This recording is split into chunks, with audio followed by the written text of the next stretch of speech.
My name's Chris. And I'm Kristie. This is the Washing Up Podcast, and for once we are not the loudest thing connected to Masterchef. Yes, we're not. I'm trying to, You can't. No. You can't outdo what happened tonight. No, even one of my sneezes, No, and your sneezes go down the street. Decibels in the thousands sneezes.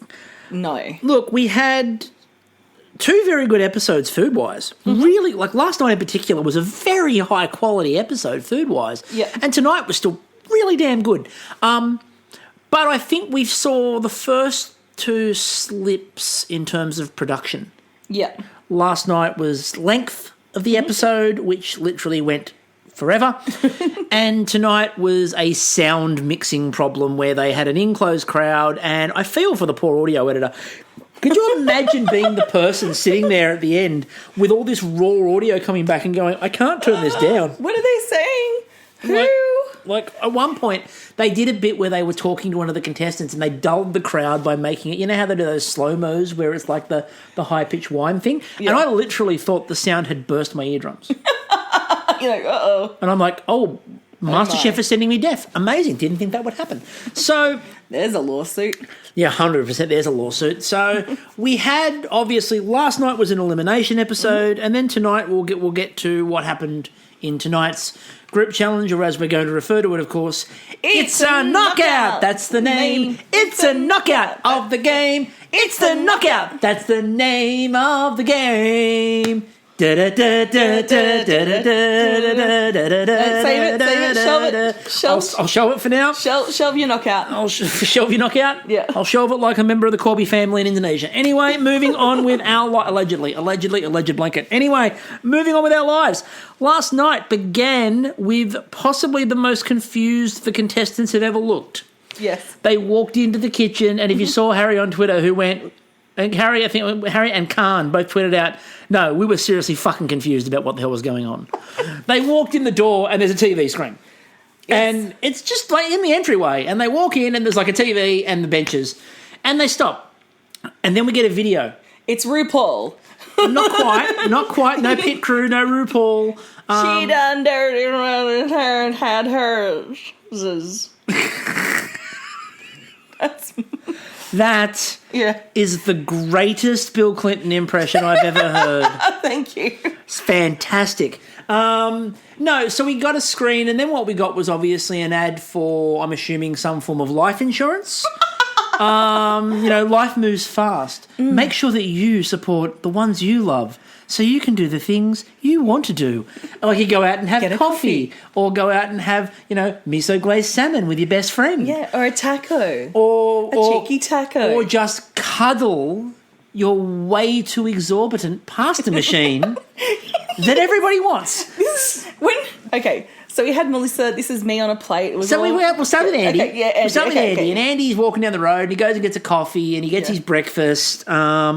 So he goes down, he gets his croissant, and then he gets a taco lunch. Mm-hmm. Then he grills his own steak and makes his own marinade and pours it all over. And anchovies are the best. What I loved about these That's Me on a Plates, by the way, not a single fucking activated almond in sight. What is this? Not one. I am so pleased. Nobody was trying to sell illuminating lights that are going to cure COVID. It was just food.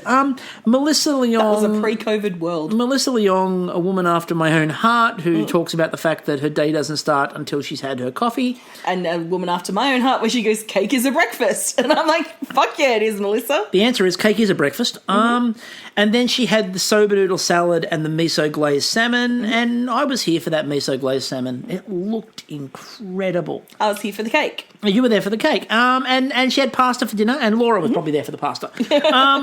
And then they cut to Jock, and he's got a professional coffee maker. Not a guy, actually a machine. Yeah. Although he could actually afford a guy just standing in the corner of his house making the coffee. He also had the greatest pasta machine ever. And this is what I expected to happen when that pasta machine came out. Okay. just a little slow-mo montage of Jock and that pasta machine just working the dough. I love that machine. I need that machine. And I what I must. expect will happen when you get that pasta machine. Oh, God. Oh, God. I love an audio cue. I love Just audience is loving it. they're like, Kristie, that is just like so hot. Like just Chris in the kitchen, slow dancing with a pasta machine. Aren't you all pleased we've got audio cues? Look at me. I'm not, because I'm waiting for someone to come and hit us for Right. some form of music rights. I'm not paying the song rights. At the moment, if it's a battle between Marvin Gaye, Let's Get It On, and It's a Knockout theme, I'm paying It's a Knockout. I'm paying It's a The estate Knockout. of Billy May needs an injection. Ricky May. Ricky May. Or Billy Smith. Billy J. Smith or Ricky May. You've combined the two of them into one person. Were they two different people? Yes. Oh my God. Billy J. Smith was the host. Ricky May was the judge. Oh my God. They I were love two my different childhood people. brain. That They just were- made them, like, for me, I'm like, it's an older white man. Obviously, they're the same person. Well, actually, Ricky May wasn't white, but anyway, we'll come to that later. Well, Fiona Move on. McDonald, though. Yeah, well, she wasn't an older white man. Anyway, we're moving on. Well, coming back to that, we shelved it like the Corbys, remember? Okay, we shelved it. Okay. So I've got a whole setup for the leapfrog up my butt. So they got into the challenge and they said basically you can use any ingredient at all that came out of our day on the plate. Here they all are. You can use anything. Make something. Not allowed to use the garden. No staples. No, you had to use everything that was on the rack. So now we got the drinking game. So we need to mention the drinking game because, look, I'm not going to lie. I did set the drinking game up this week with drunkenness in mind. Well, we need to really, like... Last week we missed a lot. Yeah, we did. We missed a lot. And, day drinking is a thing now. I tried to help people last week by getting a bit fancy. Though this week I didn't fuck around. No. Hibachi. You're welcome, everybody. Yeah, drinkity drink. If you are sober enough to listen to this sober, you have not been playing properly. No. The Vespa, that happened. The judges declare a blank off. They didn't, but they could have. Parfait. So No, we close, didn't. got a panna cotta. So this is the point, as I put out on Twitter last night. We say parfait, someone goes panna cotta. We say ice cream, someone goes gelato. They're fucking with us. Not happy. Just knew. The They gantry went in time through the mists of time to find out, to listen to our podcast. go back and fuck with us. Yeah. The gantry yells in a way that is not helpful. Okay, so while we didn't have the gantry do that last night, obviously because no one was... Well, Sarah was actually Sarah's quite there. good. Very Sarah was helpful. good. I can sort of give that to you if you want to talk about the crowd from tonight. Yells in a way that was not helpful. Especially when I'm like, what are you making, Reynolds? That was... I've never seen heckling. He's making scampi. I've never seen heckling. Although there was also the woman. There was also the woman at the front, by the way, when Khanh got lost looking at the pans, who told him where the pan was that he wanted. The bowls. So matcha, we haven't had. That was fine. Someone declares that blank ingredient or challenge is their specialty. And this is why I came to this. Because Danny, very quickly, very loudly, having not used the pin, loudly announces that Mexican food is my jam. And I'm like, No, We when the know how Masterchef this gods just narrow in, put a know- target on her back. and then we'll come to Danny in a minute and what happened with her. Lingering shot of the garden. Well, they didn't do that because they weren't allowed to use the garden. No. The team that looks in trouble wins the challenge. No. No. Did not happen because to the team challenge, they fucked with the format. And I'm Yeah. happy they fucked with the format. Yeah, so bring I'm it not on. so happy they fucked with the audio. No. So let's get on with the challenges. So basically last night there were a few people they sort of zoned in on. Now, I understood why they were building it the way they were building it, but I called it last night on Twitter, second time. Halfway through the episode, Yeah. I looked at it and I said to you before I tweeted it, I went, they're giving Ben the edit of Ben, Ben versus Gaston. They're giving Ben the edit where he should be perfectly safe, Yeah. but there's just something lurking. And it's not set up in a way that's like a dum dum dum. You've got to have watched the show for far too long and paid way too much attention to it. But I'm watching it and I'm watching the edit and I'm recognizing the edit. And I'm going, Ben's gone. Yeah. Because they tried to set a couple of other obvious people up to go home, but Ben, the edit to look for is they start talking about how confident they are, and then there's one slight sentence just hidden in the middle of what they're saying, which shows a little bit of self-doubt. It's only one, and it's very minor, and you wouldn't think about it any other time.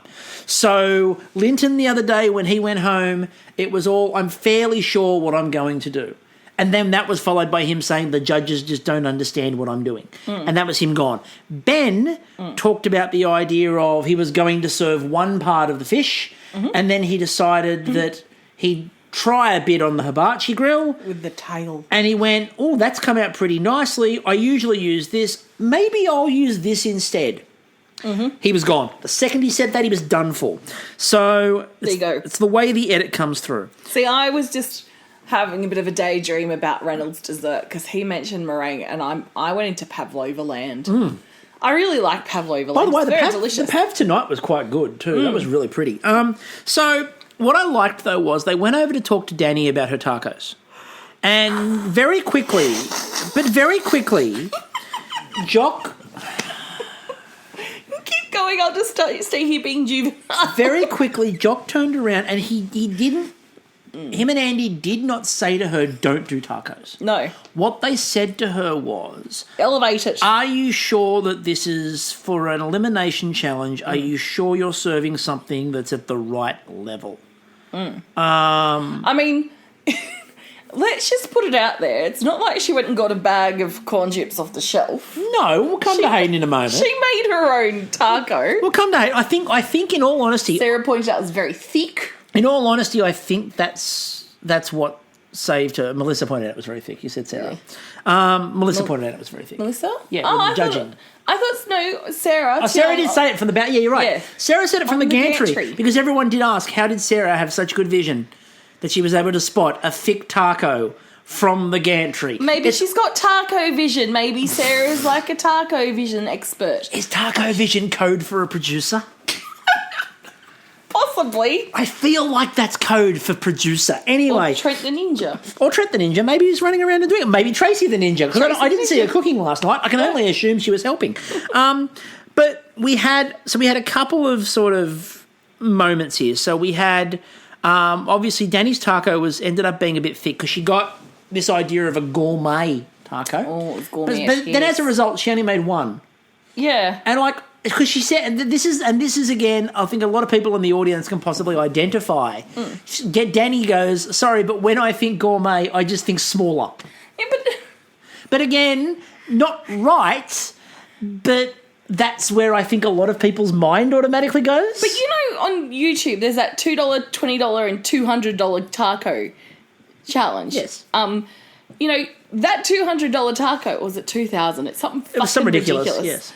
That's gourmet. Like, it's got gold leaf for no fucking reason. It's got cheese that came out of Jesus's butt. I don't know. It's got, like... The cheese that came from Jesus' butt. Well, it's got... You know, Magic whip.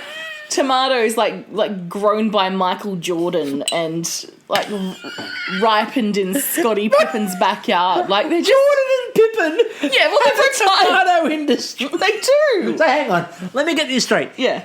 Jesus pooped cheese. Yep. And meanwhile, Well, Jordan... he turned water into wine. I mean, well, fair enough. What else are they going to have with their wine? Where'd the crackers come from? It's like, oh, Lord, we have this beautiful wine, but lo, we have no cheese for our crackers. Hang on, here comes some brie. But... It's a very nice blue. To be honest, I'm far more impressed by the idea of Michael Jordan and Scottie Pippen finishing their careers and going, you know what? Cultivating tomatoes, it's where it's at. Yeah, well, it was like, what, the late 90s, early 2000s? Air Mato. Anyway. You know, he's got, where can I go from here with my brand? I know. Tomatoes. They're also red. And then he discovers heirloom tomatoes. Woo! It's the perfect place. Now, I also really loved the look on Jock's face last night. And there was something else we nearly put in the drinking game but didn't, and this is going to link in. Jock realised HP sauce was missing. He had a bunch of bottles. One bottle was missing. And then we got Jock on a HP hunt. We're going on a HP hunt. We're going on a HP hunt. I'm not scared. I'm not. And he's got running. my Jock by my side. He's running between the benches. And he's asking, are you the person? Are you the person? Are you the person? And then he just calls out, who's got the HP? And Amina's like, that's me. Yes. Now, on Twitter, Khanh did say he's a bandit for HP. I'm okay for HP. How about you? I really like HP sauce. I don't eat it enough, but when I do, I remember how much I like it. And then you forget. But what I loved was... It always reminds me of like an English chippy shop. Yeah, 100%. It reminds me of my grandfather who used to get HP sauce all the time. But what I really loved about this was it opened up to one of our new favourite hobbies, which is the judges going, fuck the fact we're on MasterChef, I'm hungry.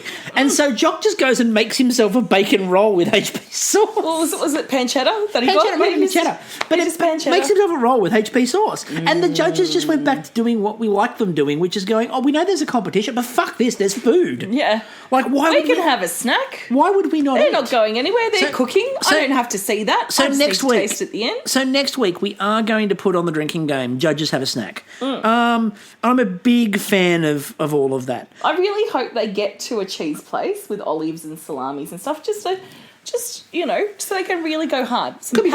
Oh, it could be wonderful. Or maybe they go visit Maggie Beer's place. Just maybe that could be fun. Pop down to the So we got a couple of dishes that, here was the thing. I didn't see anything last night that I looked at and went, you know what, I wouldn't eat that. No. Everything that was there, I went, no, I could eat that. Again, Reynolds will quickly mention it because otherwise we'll be here all day. The whipped chocolate ganache with the coffee ice cream and the lemon jam. Oh, my God. Wow. It was...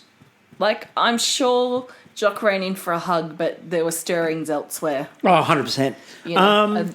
Look, it was brilliant, and you got to give the man credit. He's amazing at what he does. Yeah. The other thing was is a little like the pasta machine, Oh God. Right, Spee. Right. I'm not paying more than 30 seconds of it. We're fine, aren't we?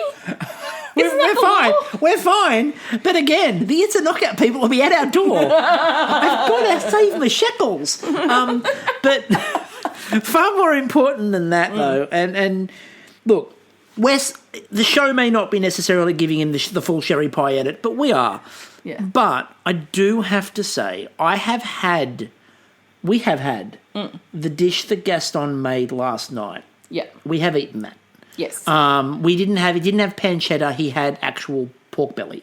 Yep, and that was the difference. Waffles underneath. Yeah, that was the difference. The difference with that was that when he made it last night, it was pancetta because that's what he had. Yep. When we had it, it was pork belly. It was crispy pork belly. But it's the same flavours, it's the same flavour profile. Yeah. There are many other things that, and it's not our place to talk about. There are many other things there, but what we can say is that... It tastes amazing. He makes a mean ice cream. And I think it's great that he made it into the shape of a penis. Yes, so let's talk about the fact that he made Let's talk about the fact that he made a cock and balls. There's just not enough C&B action on MasterChef, and you've got to give him kudos to that. Particularly when Melissa Leong pointed out how sexy Khan's fish was, and quite frankly, that trout was very vagine looking. It was very yoni. Between that and last night, I said Gaston was taking that to me on a plate to an X-rated level. I was sure I've seen something like that at one of the women's retreats I've been on. Just channeling. Fascinating. Anyway, but no, he did. He made a cock and balls. There's no hiding it. It was a cock and balls. And the level of innuendos we had last night, like Jock at one point who goes, it was a bit stiff, and everyone looked at him, but in a way what do you mean the wafer was stiff? And he's like, that's a joke. It's like, come on. Look, I did tweet last night and I meant it. There was one thing missing. Yeah. Some nuts? No. Mel Buttle and Claire Hooper. Oh, yes, they would have made... With the amount of innuendos, we needed Mel Buttle and Claire Hooper. They know how to handle a good stiff wafer. Exactly. Those ladies, if you've seen them handle a massive trifle, 2 girls, one ladle. Yep. Or 2 women, 1 ladle, you'd be mighty impressed with what they can do with a good innuendo. Now... Or should I have said innuendo? Innuendo. Just to make it rhyme. So last night we also got a return of all the hibachis again. And look, here's the thing. Fire at the moment is the food trend. Oh, yeah. It is the current global food trend. Everybody who's sort of big into food will tell you that fire is the current trend. So I understand it, but it's getting to be too much. Look, I just don't think there's enough cooking of cakes in tinfoil on the coals. It's got to for happen. my liking. It's got to happen. There's not enough burning the shit out of a marshmallow. There's not enough hibachi. There's not enough hibachi baking for your liking. No. Oh, you know, it's something I'm dying for, right? Like Hibachi baking? No, marshmallows around a campfire. I was FaceTiming with my nephew today, and I hope I don't cry again because I do miss them so... I'm going to. Yeah, I'm just getting ready. So much. Okay.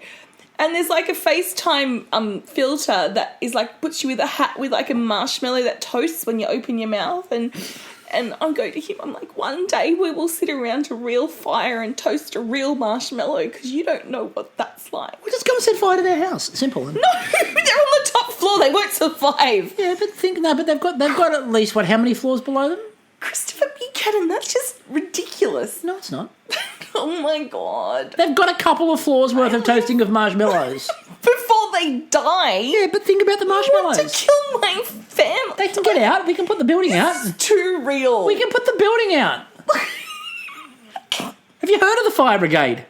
But they might be busy. No, they what? Doing what? I don't know, stopping people from getting COVID-19 elsewhere. By hosing them? Yes, just hosing them down, injecting them with disinfectant. What, they've replaced all the water in the tankers with disinfectant? They're just hosing people down now. Just bleach. Just bleaching the streets. Bleach the streets for all the bleach on the street. All right. He's full. I want to talk Hayden. And I want to talk Hayden because Hayden wasn't very happy about the fact that people were upset that Hayden got in trouble for not making his own tortilla chips. His argument was they were in the pantry, so I can use them. And you can. But there are other ways to use the chips. And realistically... Not use them as chips. Yeah, and realistically, we would expect that you actually make the tortillas, because otherwise all you did was make a bunch of stuff and throw it on top of a bag of chips, right? I think the thing that if it had come down to dip. If Ben hadn't have screwed up on the fish, I suspect that Hayden would have gone over the top of Rose or Danny simply because they made the elements. Like they made the elements on their plate, and part of the key part of his wasn't made by him. He opened a bag of chips and emptied them onto the plate. It's about thought processes, and that is not a thought process. That is It's shortcutting. It's shortcutting, and not in a good way. It's not going, I could pre-make some... I'm not cottage cheese, but it's here, and I don't have the time to do it. Well, I'm not putting myself... before anyone goes, I'm not putting myself on a Masterchef level, but I've made, steak strips encrusted with a corn chip sort of crumb. Yeah, we did that as part of that. We did that as part of the big Mexican cook-off we did with. Oh, that's right. In Perth for years, and we did Robert and myself did a Mexican cook-off. You did. And one of the things I did, because I was trying weird shit, was got corn chips and crumbed them and made them into a crumb, and then put strips of steak and then fried the strips of steak crumbed in the corn chips. So it was just a different textural thing, but you could do that. The thing was, I think Hayden went, it's just there, I can do it. But then the rest of what he did should have been amazing. And he did respond on Twitter, like, if they didn't want corn chips used, they shouldn't have popped them in the pantry. I think it's a bit of a cop-out. But I think a lot of this, too, is about you using professional judgment about how to use things. Like, putting it there doesn't mean you have to use it. Like, Amina used HP as part of the marinade. Yeah, she didn't just go, I'm cooking a steak and I'm putting some HP sauce on the side as a sauce. Now, that was a slight issue because the HP, of course, didn't act. It was supposed to substitute for the molasses. Didn't do it because different consistency, so that created a problem. So she did have to redo her mixture. But I thought that... I thought that Hayden was possibly saved a bit by the fact that Ben's was a bit shit. He had tinned salmon that made himself I really love Ben, but it wasn't very good. No. Now, Melissa. We need to talk more about Melissa. Okay, happy to do that. There's two things we need to talk about. First of all, she would have made you happy by quoting the Violet Crumble theme. It's the way it shatters that matters. And secondly, and it links in with two things. Mr. Pang, Brandon, and Mr. Pang's noodles. Oh my and then Melissa's eating of Mr. Peng's noodles. The suction. It was the patience. It was amazing. It was grace under pressure. Like, how they're not splattering it on themselves. It's getting into their face. And we had eaten, and like everyone on Twitter, we were all commenting, second dinner's a thing, right? Yeah. I saw those noodles like, oh my fuck, how do I get them in my face? And so tonight I decided I'll order some noodles from a local place that usually does decent kind of flat rice noodles. And that was disappointing. There was no flavour. At home, you should note that Kristie cries about missing her family and poor quality noodles. What else do you cry about this day and age? Like, this is my isolation. Don't judge me. You know, you cry over whatever you like, and I will cry over my family. You threatening to burn down my family's home. I'm threatening to put it out. I'm threatening to put the building out too. Oh, good. I'm glad you evened it out then. Just putting their lives in peril with the vain hope that a fire brigade that is now roaming around the streets spraying bleach is going to come along and put out the unit block. The other thing I loved was when the other thing I loved about Melissa last night. Insane Buchanan. The thing I loved about Melissa last night was when Hayden made the spicy sauce to go with his, and they went, "Oh, is it hot?" And he starts to sprinkle it on top, and Melissa just looks him dead in the eye and goes, "Go hard." And I'm like, I like you. And also, again, if you follow her at Federati on Instagram or Twitter, you will have seen her husband before, but they're the most adorable couple ever. Yes. And it was so good. She said later on, she goes, "I'm so pleased my husband agreed to be on my That's Me on a Plate story." on that was great. They are the most ridiculously awesome couple ever. They're just they're really good fun, and that dog's adorable. Now, the other thing was I felt bad for poor Rose in one respect because Reynolds made that dish. He gets high fives and hugs. Reynolds walks back to his, and meanwhile Rose doesn't walk. He glides on a bed of liquid nitrogen, which he carries with him at all times. He carries liquid nitrogen with him at all times. Could be something he does later on. I don't know. Casting aspersions. We know that he carries liquid nitrogen at all times for an entry or an exit or just to make his mixer look better. So he glides back up in the cloud of smoke and everyone's high-fiving and hugging him. Poor Rose, meanwhile, has been having a problem getting her panna cotta to set and she's not quite sure. Doesn't really know. No. And then they announce Rose. She's like... And again, the way that I put it was like in The Simpsons when Bart's bigger brother gets up and zaps the kid with the ray gun and Milhouse then goes, "I have a horsey, nay." And Rose gets up there and she's worried about if it's set or not. It had set. That was good. I did appreciate something that Andy said, though, and I was actually quite happy to hear it. It's going to sound weird that I was happy to hear this, but he was right. He commented on the fact that, first of all, the crumb that she made was blonde, was very blonde. But secondly... So blonde, a Scandinavian country asked if they could have their citizens back. The second thing, though, that happened out of this was Andy commented that you've made a very large bowl with a lot of panna cotta in it. It's too much for a single serving. It's too much, Rose. It was way too much. That was a huge bowl. And the amount of panna cotta for a single serving was ridiculous. And so she probably would have actually had a better time setting it had she made a proper size serving. A smaller panna cotta. But if she'd made a panna cotta and put it into a smaller dish... Mini panna cotta. Yeah, if she put it into a smaller dish, she probably sets it. Is that a pinny cotta? And if she sets it better, then she probably has more time to fix that crumb up, and the crumb's not blonde, and her dish goes from being meh, because they said that the panna cotta was lovely, but they said that the blonde crumb did nothing just for it. Really hurt it. Yeah. And that was a massive issue there. The montage of mediocrity, we need to talk about the montage of mediocrity, and we need to talk about everyone complaining last week about them putting people together.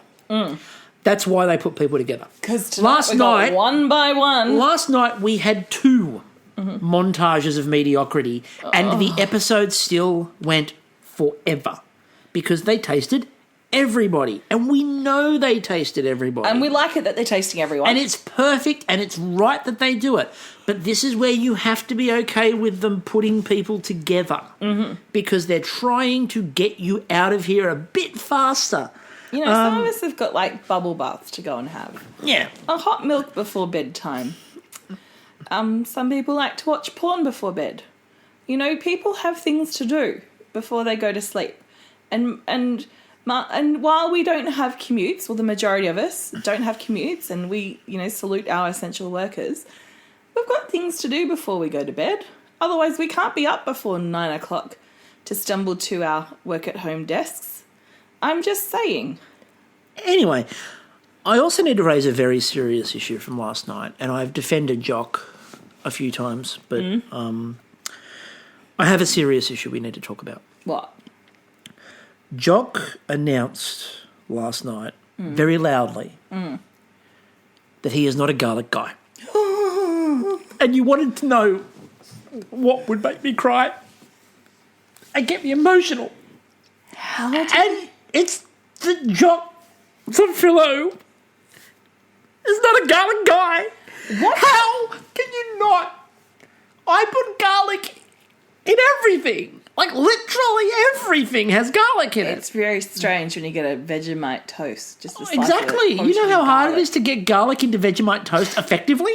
But I don't understand it. I mean, look, I've said to you frequently that if I ever tested that I was allergic to garlic, that might be the end of my life. Yeah, and then I'd have to throw myself on your bonfire. It's just... Well, I mean, I have requested ridiculous. it. I have requested it. I know. So, I've been practicing. I'm not very good at it. But I just have to ask... What? Yeah, I get near the heat and I'm like, oh, that's too fucking hot. I need an aircon. I just have to ask what happened in France, because we know he's got baggage about pepper. We know he's unpacking that. He was a French-trained chef, for fuck's sake. What was with the garlic? I like Robert, our good friend Robert Harwood again. He gets second mention on the podcast. He likes that. Have a third one, Robert. He tweeted at us last night afterwards, I see recipes calling for 1 clove of garlic. 1 clove of garlic is not enough for any recipe, unless it's a recipe on how to cook 1 clove of garlic. Even in that case, use 2. And that kind of sums up my worldview on garlic. Yes. It's like my worldview on cob loaf. So we get through it, and then Ben puts up his dish, and it was clear that he was fucked. And they really went in hard on him, because they basically said to him, apart from the fish, he didn't balance anything. They said the plate was just way out of kilter. And, like, you could see that they were genuinely disappointed in the fact that he hadn't balanced it up. Yeah. And, like, we saw the tail end of the project. He didn't even tell his kids. He deliberately watched a movie with them last night so he could just, like, sit them down gently and break it to them that Daddy's not on Masterchef now. I felt bad for his kids, because, like, they must be knowing something's up when they're not watching. It's like, Daddy, you've been gone away for 3 weeks. Yes. Did you win Masterchef? I can't tell. But you've only been away for 3... I can't tell. But, Daddy, I don't want to watch How to Train Your Dragon. I want to see you on Masterchef and watch you win it. I cannot tell. Daddy, what are you going to do with the $250,000? Daddy, where are we putting the tray? Where are we putting the tray? You have commented on the idea that the children have been the problem here. Yes. Daddy, we don't want to alarm you, but we have a feeling... Nope, there's nothing to see here. What is this movie? How to Train Your Dragon. Father, have you left Masterchef? Did you... So, kids, training your dragon. Yes. No, but Father, we must ask you. It's a very important question we have to ask you. We wanted you to do this for us. We were very explicit when we gave you leave from our care to do MasterChef for us. We have been in talks with the other MasterChef children, and we made it very clear that you were all allowed to go in there to do it for us. And now that you have come back home, we fear that you have now disappointed us, and therefore we must commit. I don't know. What do you reckon they'd hold them to? I don't know. What are these kids? Are they going to disown the parents? Put them on hibachi. It is time for the hibachi. Fuck a funeral pyre. It's a hibachi. Now, Ben goes home. Yeah. We get to tonight. Yes. The contestants walk into a random building in Melbourne. Yes. Now, first of all, no Vespa. No Vespa. We know it's going to be a bit touch and go if there's no Vespa shot. They then walk in the door. No! No! What? No! You did the wrong thing.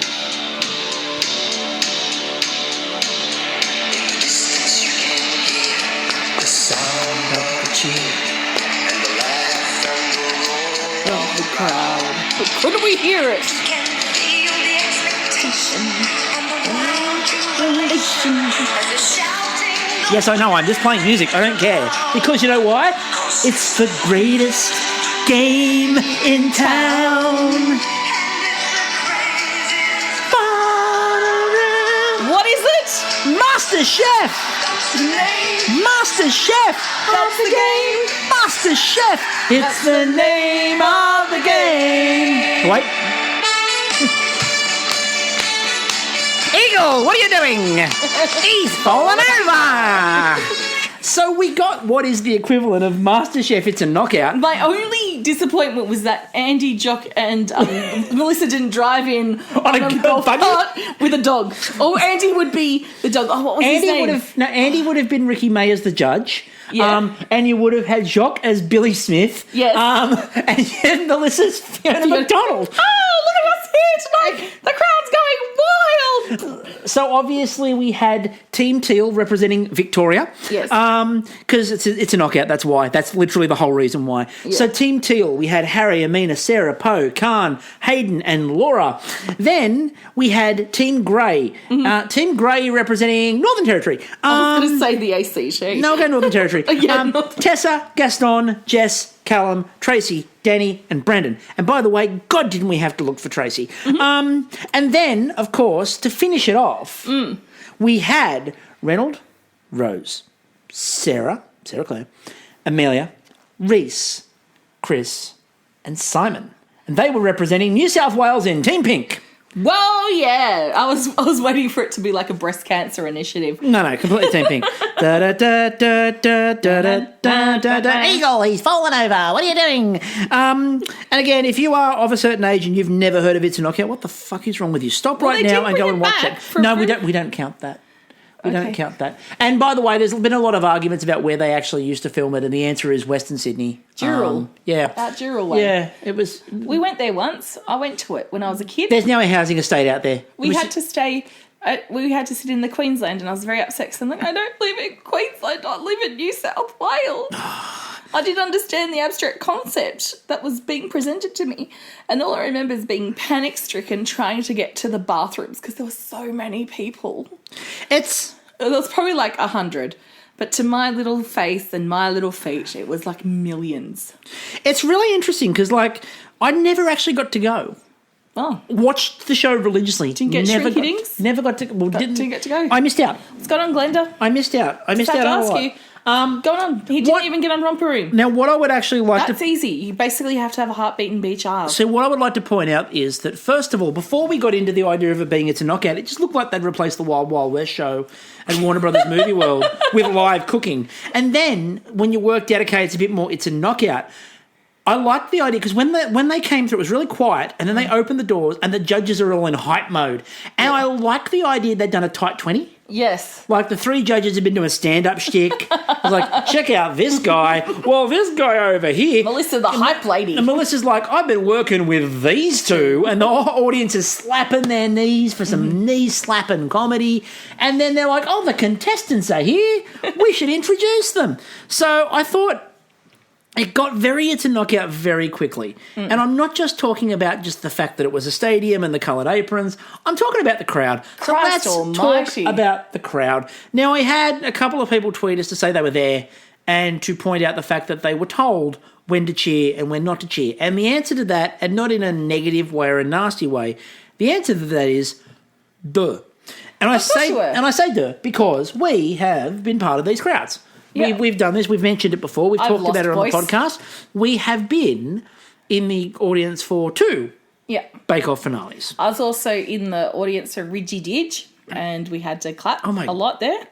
God, you've been to a lot of my childhood that I didn't get to go to. I almost got on Amazing. No, is it Amazing? No, there's another one. Amazing South Australia. No, it was the one it was like Double Trouble, maybe something like that in the 90s. Yeah, Double Trouble, yes. Yeah, almost got that, but it was the other two classes that got to audition because they were doing drama that term. Yeah, Amazing was South Australia. Well, along with Now You See It with Mike Mead, where you can win a computer for your school. To be on that for your whole so school. bad. For your whole school, not for you, just for your school. Or a set of World Book encyclopedias, which was very out of date almost immediately after you got them. What if you were homeschooled? Then you'd win it for yourself.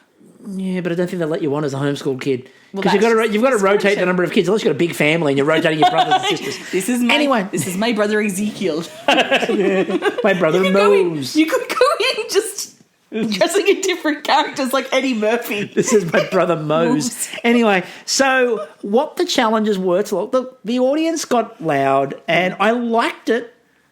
I actually liked a lot of what happened, but it was too much because it didn't end and the noise was the audio levels were so out of whack that the audience just got tiring. And we've been in those audiences, doing that is tiring. You get really, like by the third or fourth time you're asked to cheer when you really don't want to cheer, it's really exhausting.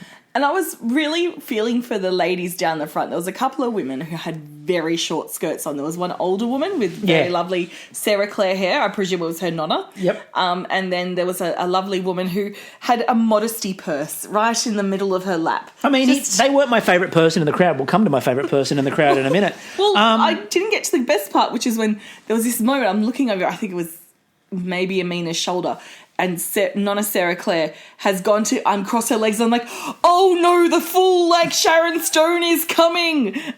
Thank God. They worked it out. The shot just, Change the shot. So the challenge was you had to pick a champion. Now, Khanh admitted on Twitter, by the way, he was thoroughly confused at this concept of picking a champion. So you had to pick somebody to cook the first course. Yes. And the first course was seafood. Now, there were 3 no-brainers in this, but only 2 of them were picked. So the first no-brainer was Harry, and that was everyone on his team just looked at him and went, it's you. Tick. Everybody on Tessa's team looked at Tessa and went, it's clearly you. Tick. Why Yeah. did Reynolds' team not look at Simon immediately? Oh! We were this close to watching him do a whole challenge butchering a fish. Oh God, I just want to see if he's extended his skill set. Well, we know early on no, but I'm hoping that maybe the masterclass with Harry the other day has helped. Yeah. And we want to see the fruits of that labour. Come on, Simon. So, but anyway, Show us your fish. But anyway, they picked Reynolds. And I don't know why. I mean, the so- man's just getting hugs and doing fucking magic. The 3 dishes they made. Tessa made calamari and scallops with pickled cauliflower and macadamia. Harry made kingfish with a herb and cream cheese filling and made chips to then dip into the herb mixture. And if you looked at it, it was really impressive. Like, I know there were some issues apparently with the way it balanced, but the look of this was amazing. The kingfish was folded, like it looked like a sea urchin. And the butter was the thing was in the middle with the cream cheese and the herbs. Yes. So you cut into it. And it looked... It was a fish cob loaf. It was a fish cob. Oh my God. He made a fish cob. Oh, Harry, you're like a fish wizard. You're a wizard, Harry. You're a wizard, Harry. And then we had Reynolds. Now, Reynolds, for Kristie's benefit, while she still cackles uncontrollably at you're a wizard, Harry... Yeah, keep going. I'll get Kristie's attention back by simply saying that Reynolds made barbecue scampi. Oh, I fucking love scampi. Yeah, you are a bandit for barbecue scampi. I am tempted. There's a seafood place who's delivering in Sydney at the moment, and they've got scampi, but you can only buy $100 worth of it. Like you can't. You can only buy it by kilos. Like you can buy like half a dozen oysters. You can buy like a little handful. I think of there's prawns, a 2 kilo limit. But there's a 2 kilo limit on scampi. And it's like, I love scampi. There's only 2 of us in this household. Not Unless eating that we want much to scampi. serve it up to the cats and dogs as well. Like, I mean, they'd fucking love it. They would. Look, at the start it was really cool. The audience, I think we worked out that it was going to be a problem when the audience went nuts when Tessa opened a jar. So, like, they're going nuts. You're like, okay, that's really fun. That's cool. Then Tessa opens a jar and the crowd goes, yeah! And we're like, okay, that's a problem. Then... I hope all the contestants got Nurofen or some Panadol or just something, because that would have done my head in. Like, I would have just been deaf. But then we also got heckling, as I mentioned. They call it, what are you making, Reynolds? And it got like really worrying. He's making scampi. Also... Oh, What's scampi? It's like a prawn. He's making prawns. No, he's making scampi. What's scampi? Oh, it's like a prawn. He's making prawns. No, it's scampi. What I also loved was, can I just say, a couple of people asked tonight and went, oh, you haven't seen a lot of Amelia this season. Now, again, as someone who is actually a big fan of Amelia, I'm happy with this. Very happy with this. I mean, she's doing well. If we're not seeing a lot of her, she's okay. She's still there for a bit. But we had Amelia and Reese in particular who led the cheer squad, and they were the first to get into the cheering. Now we know who was in the house captains, don't we? Yeah, we know who house captains were. Yeah. Roll out the barrel, roll out the mat. Here comes Harry to knock you flat. Although I think that was Sarah later tonight. They were on Reynolds' team, by the way. Anyway, oh, okay. Reynolds. So, and also I'm thinking, well, this could be good because we might get away without no. There's the hibachi right there, and everyone had hibachis. Mm-hmm. And I liked. So Conference on Twitter. Tweeted out, I'm just waiting for everyone in the audience to look under their seats like Oprah and find their very own hibachi. Although Harry did that a bit later on with gooseberries. You get a gooseberry. You get a gooseberry. He had his own little Oprah moment.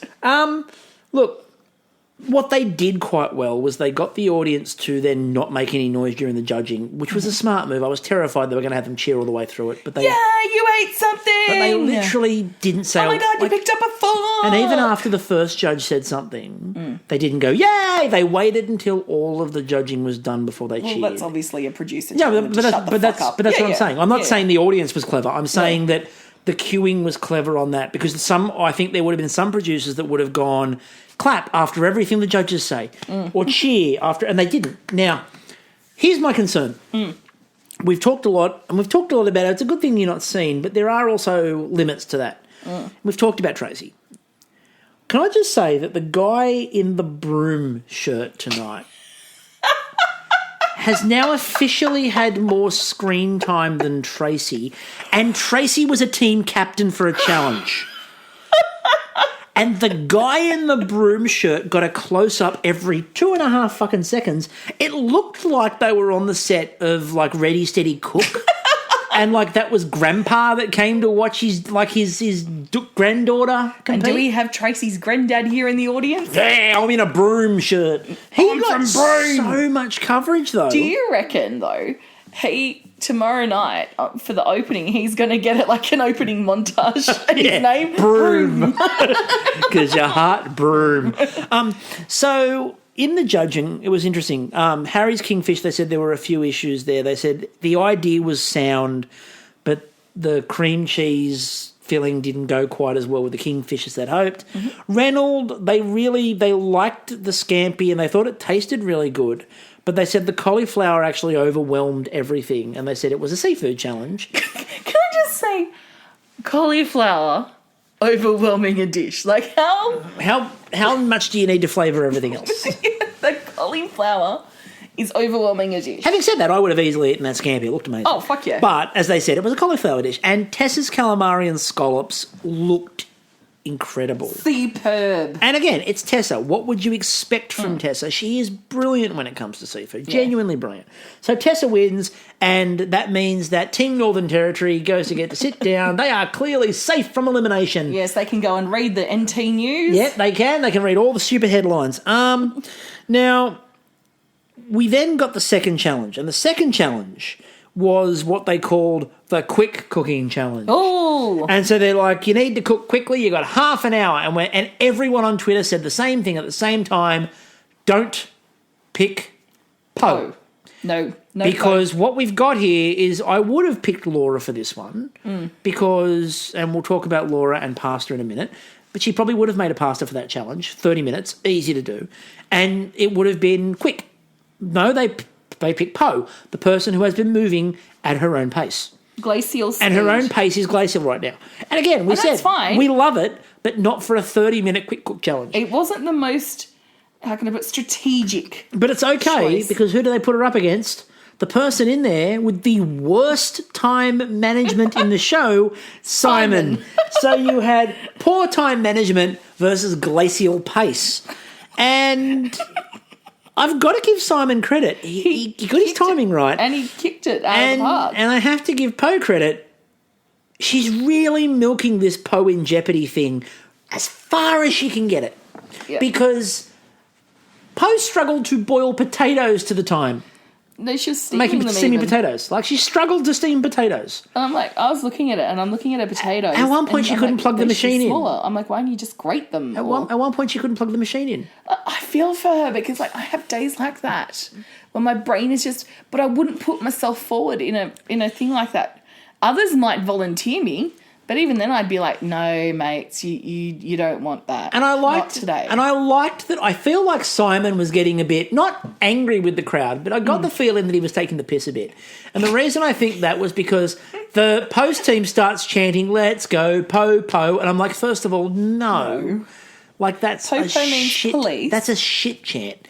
But Simon, meanwhile, is under his bench, and suddenly all you hear from Simon with the clapping is, "Where's the cling film? Where's the cling film?" And at that point, I'm like, I really like you this series, Simon. I like you a lot. Now, they went over and they looked at Simon and they went, "So, Simon, what are you cooking? What's in your head?" And Simon's immediate reply was, burnt cucumbers. Yep. It makes a lot of sense. Like, I wake up some mornings feeling like I've got burnt cucumbers in my head. Then I have That to was have me coffee. this morning. I had burnt cucumbers in my head this morning. So Erase it with coffee. it makes a lot of sense that Simon had burnt cucumbers in his head. Poe, again, she's like, "I'm going to make 5 dumplings." And Khann's like, 3's good too. And then she's like, "I'm going to make 5 dumplings." And then she got to the end and she goes, "I'm not going to make 5 dumplings." Even make the 3. Most of what Poe has done in this series has been Poe starting with a number, and by the end of the cook, that number is significantly smaller than it was. Yeah. The 2 challenges where she hasn't done that have actually been the challenges where she's done what is her current passion. Baking, where she made the cake, and last night where she made a vanilla slice that looked incredible. Yep. Like, I want that vanilla Poe slice. for Bake Off. Does she qualify for Bake Off? No, because she's been on Masterchef, no. Not in this, like, this close. 2 years is the gap. Oh, okay. So in 2 years' time, we can get her on Bake Off. 2 years is the gap. So, Yeah, we can do unfortunately, we can't. Yeah, I would like to see Poe on Bake Off at some point, because I actually think it's kind of her show at this point in time. So, we then got the 2 dishes. So, we got Poe's dumplings. I can't pronounce what they were called, so we're just calling them Poe's dumplings. Potato dumplings. They were curligones, I think, but now you made me say them. Sardinian potato dumplings. Yeah, so potato, pasta, cheese, butter. That's basically what it is. And they said they were absolutely delicious. They loved the dumplings. Yep. Simon made burnt cucumber, but it looked really good. Yep. Like, I'm looking at that going, you know what? I would eat that. Did you see how he swung the bag around? Oh, didn't he? Like, The Simon twirl. It was very like cocktail. I was waiting for Brian Brown to come out. So he just started It's doing just a bit the way that you move it. But I liked the twirl that he gave the bag. I thought that was really cool. And like, you know, you could see his team really, like Sarah and Amelia, were like, "Yeah, twirl that bag." It was great. So he could do like a what's that thing called? A Magic Mike thing with the he bag. could have. So what I thought was Twirl twirl bag. So what I thought was, look, I agree that Simon should have won the challenge. I agree. But I also do feel, and there are a couple of people, and Noel Pera tweeted this out, for example, anyone who picks cucumber served over hot potatoes and butter is not to be trusted. This is why Foodorati is so amazing, because Melissa picked Poe and the other 2 went with Simon in a split decision. But, you know, I think Simon's execution was a little bit more warranted. it was top end. Yeah, it was top end. Like we said, Simon has those skills and has those abilities, and what we wanted to see was a bit of a better story for him, and the editing doing a bit of a better job with Simon, and the editing's done a bit of a better job with Simon. Yep. Then we get to the final challenge. Yep, that's right. It's the Oversized Pirates. No, that's too much. It's a knockout. Too much. It's a knockout. I was really looking forward to the lily pad, the leapfrog. I love leapfrog. That was my favourite as a kid. Like, I just thought that would be so much fun. They could have done a challenge where you had to hop lily pad to lily pad to get your ingredients. Oh my gosh. And whatever you got off the lily pads, that's what you had to cook with. Yeah, and if you dropped it in the water, too bad, so sad. No flour for you. I would like them to use other classic TV shows this series. I want Supermarket Sweep. Would have to run to the pantry. Yeah, and you have to get the price right of all of the items. And once you get the price right, you cook with that. But if you get the price wrong, you have to sacrifice ingredients to get to that budget. But then you can get some bonuses by finding the big blow up. Yeah, you find the inflatable can of like, Heinz, the inflatable can of tomato soup, or like the big bottle of HP sauce. Jock is running away with it, by the way. He's just got it over his shoulder going, mine. So we got down to, obviously then, one team had to cook for their life. And the team that had to cook for their life was Harry, Amina, Sarah, Poe, Khanh, Hayden and Laura. So we got in there and they had the feature ingredient of berries.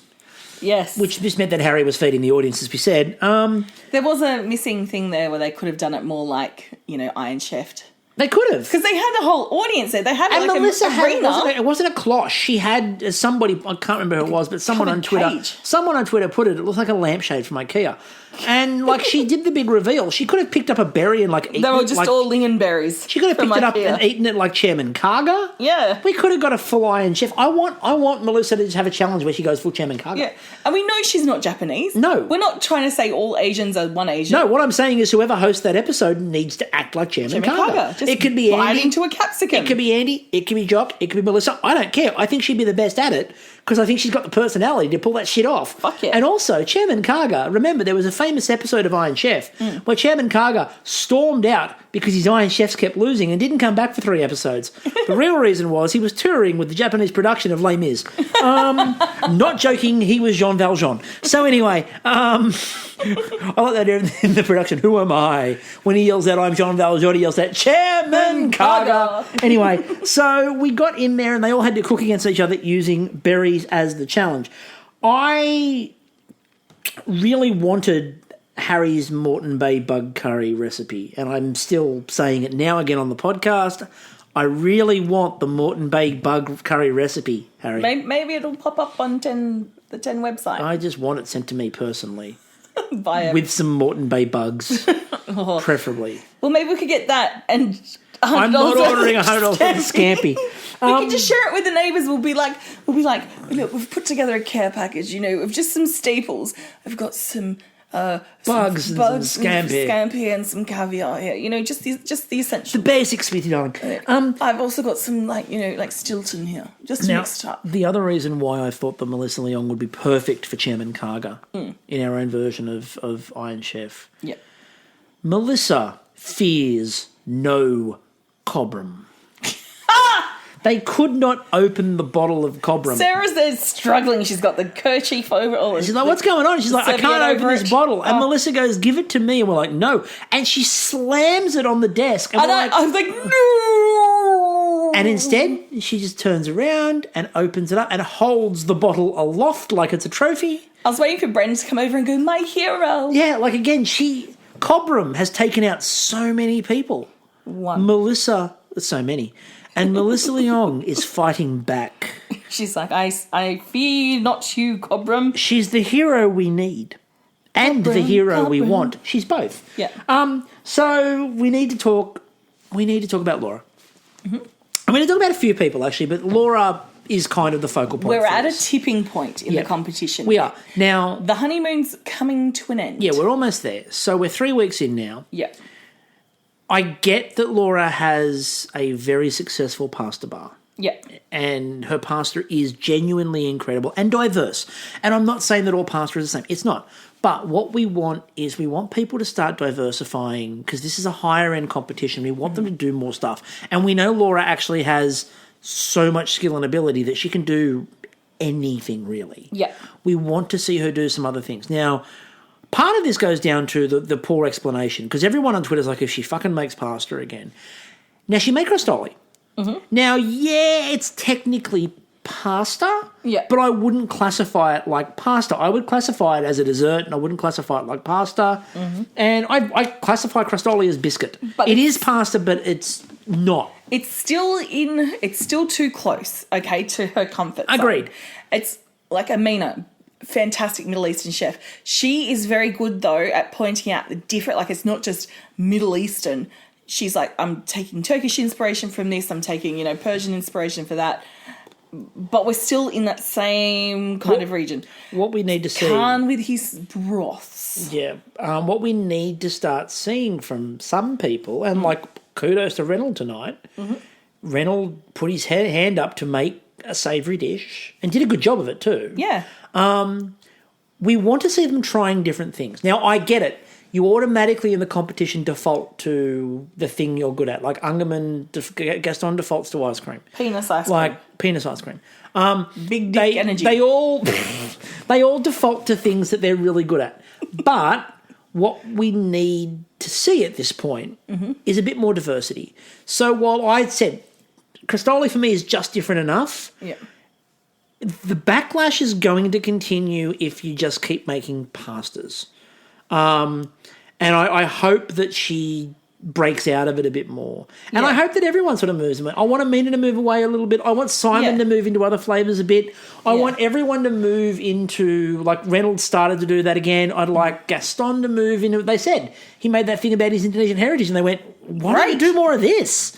Like, you're doing all the ice cream, do more of this. Like, do something a bit different and break the monotony up a bit. Because while pasta is not a catch-all, and it's legitimately not a catch-all, if you're doing different pastas over and over again, it feels concerning, and it feels like you're just taking, not the easy way out, but you're doing just something that you automatically know. I'll be interested to see tomorrow night in that challenge where you have to bring your own challenge, what she brings to the pressure test. Absolutely, because this is what I'm saying. It's a tipping point. It's not something I think we need to start, really weighing in on anyone. We're 3 weeks in. Exactly. If we get to 5 weeks in and it's all pasta, different story then. Yeah. That point there, you lay through. But tomorrow night, I'm really excited because they've given them a night to show us their thinking skills and their creativity. I'm sure people will be Googling, getting ideas, looking at Insta, all that stuff. But ultimately, it comes down to them putting something together for us, and I'm here for it. I want to be surprised when that cloche opens. Now, Amina made, again, her dish was amazing. It looked really good, and the quail looked really good. I don't know if I really need to see Andy eating quail like KFC again, because it's the second time. You know what Andy would say to that, though? I don't care. Oh, no. I love it. Why are we determined to make me pay for music? Anyway, the other one I want to shout out before we get to Khan's dish at the end, the other one I want to shout out here is Sarah Tiong. One, because she's just so ferocious in this competition. When they were standing there at the end, I thought Sarah Tiong was going to cut a bitch. Yeah, she was punching one hand into the open palm of the other. And what they said with the judging of Sarah's was, they said, this is brilliant, but it's a shame that the venison was slightly overdone. And again, that's a problem with venison. And not a it's like she killed Bambi's mum all over again. Yeah, exactly. But we need to talk about the hero of the nation. Yes. Khanh. Isn't her amazing? I just adore Khanh. Now, Khanh, of course, had his moment where he walked over and just looked at the pots for a bit. He was looking for a bowl. He goes full Khanh. Khanh is going to Khanh. And he's got an audience that like it when he's going full Khanh. Oh, they love it. Like DJ Khanh is at the wheels. Yeah. And literally the wheels of steel when he's in the pantry. Anyway, so now what he made, because I asked a couple of questions about this of people who are more used to seeing it. So Khanh made rasam, which is a soup. It's a soup, basically. Yeah. Now, a couple of people who have got, backgrounds closer to the food, I asked, because they said, it's great and it's wonderful. Because did he say it was a North Indian dish? Yeah, they said it's great and it's wonderful, but it's not quite a rasam. Okay. And I asked the question, and Noah Pereira responded, and she said, yeah, it's too thick. It's more like a sauce than a broth. Rasam is much thinner. And I went and did a bit of a search to have a bit of a look at it. It is a bit thinner. But as they all said, it's probably not quite... But it also looked stupidly delicious. And like a vagina. And you said like a vagina. But it I'm looked okay with that. So delicious. And the second, he put that dish up, he was winning. Yeah, and, he took on board he heard what the judges were saying. Is that too sour? They are, and he added the sweetness of the extra berries. Yep. And again, we know the one thing we know from Khanh from his previous series was his ability to balance flavours with ingredients that are unusual. Again, Vegemite. the Vegemite. Yeah. Like it's one of the more epic uses of Vegemite in Ever. MasterChef history. Yeah. The idea of balancing up that idea of the saltiness of a fish sauce using Vegemite to substitute was brilliant. So we got Khanh at his best balancing flavours. Mm-hmm. And so he did an amazing job with that. And he clearly, like Amina's was good, Khan's was better. Yeah. And so Khanh wins. Now, before we finish up, I do also want to shout out Khanh. Yeah. Because if you go to his Instagram right now, and if you go to his Twitter right now... He's dancing naked? No. No, he's not dancing naked. Not yet. In fact, it's almost the opposite of dancing naked. Oh. So Khanh at the moment... Sitting still, fully clothed. Khanh at the moment, if you go to his... Lying prone, covered in a doona. If you go to his Instagram, people have been asking questions for the last couple of weeks about his shirts, which have "You Are Loved" on them. Yes. And so if you go to Khan's Instagram right now, there's a story on there at the moment talking about the shirts. You can buy those shirts, and those shirts are basically $10 from every one of those shirts is going to -18 Youth, which is, an organisation that champions LGBTQIA plus youth. Yeah. And so it's a really good cause. You can buy those shirts. I highly recommend buy a shirt. Yeah. It's got a full array of sizes available, and again, Khanh hasn't asked us to spruik these. I just said we're more than happy to get people to go and have a look at it because it's a really good cause. Yeah. And a lot of people have been asking about the shirts. Mm-hmm. And I had a bit of an inkling that he was possibly going to be selling them, and I think last night someone said, Khanh, where are those shirts? And I think I replied with, just keep your eyes open. I get the feeling you might be able to work out where you might be able to buy those really shortly. Yeah. So go and check that out. Also, go and check out the amazingly wonderful Ben Pobji. Again, he's writing his stuff. We'll be retweeting out his recaps of the episodes. Yep. His recaps are very funny, so make sure you go and check those out. And then if you feel the need, he has a Patreon. Feel free to go and give him a bit of support. Mm-hmm. That's really good in these times, especially without a comedy festival going on this year. Really beneficial as well. Also, if you happen to be interested in listening about production of a food show, on the weekend, we recorded an episode of the podcast with the series producer of The Great Canadian Baking Show. Yes, America. She's so lovely. So America, talking about how the Canadian show is produced. We have previously spoken to Nicole Rogers, who was the executive producer of the Australian show. Mm-hmm. So you can hear a bit more about how food television is made and how these shows are put together. Yep. It's a fascinating process, and I think it's something that, even if you've never watched The Great Canadian Baking Show... Yeah, just to hear a bit, pull the curtain back behind a show. Exactly. I think it's a way to have a bit of a look and get a bit of an idea. So there's a lot of content out there. Thank you everyone again who's been listening and interacting. It's been absolutely wonderful. We've had a lot of Twitter feedback. We've had a lot of podcast feedback, and it's all been pretty positive. So thank you everyone. Continue to tweet along with us and continue to listen, and we really do value your support. Absolutely. Just stay well, and if you can't stay well, just be kind to yourself. Exactly. So until next episode, I'm still Chris. And I'm still Kristie. And we'll catch you all later. He's fallen over.